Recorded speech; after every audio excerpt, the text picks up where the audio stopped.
Hello everyone. In this video we will learn about water cycle. Dear kids, we know that water is a primary need of mankind. We cannot live without water. Plants and animals also need water to survive. Now let's talk more about water. Water covers about 3/4 or 75% of the earth's surface.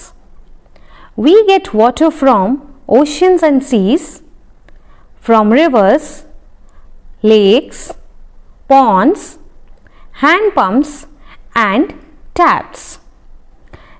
Dear kids, now we will discuss about the forms of water. Water exists in three forms, namely solids as ice, liquid as water and gas as water vapors or steam. As we know that water is very useful in our daily life. So dear kids, now let's discuss the uses of water. We use water for drinking, for bathing, for cooking, to wash our dirt, and water is also needed by animals for drinking and bathing.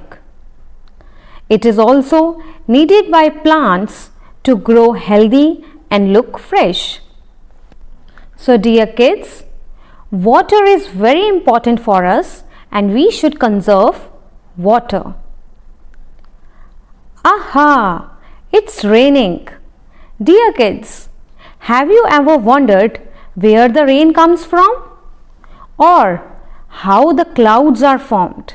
Well, this is what the water cycle is all about. So let's come and explore it.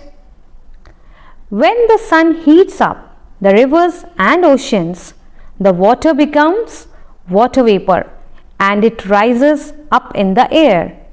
So this process is known as evaporation. Evaporation is the first step of the water cycle. When these water vapors reaches up in the sky, it turns into tiny droplets of water.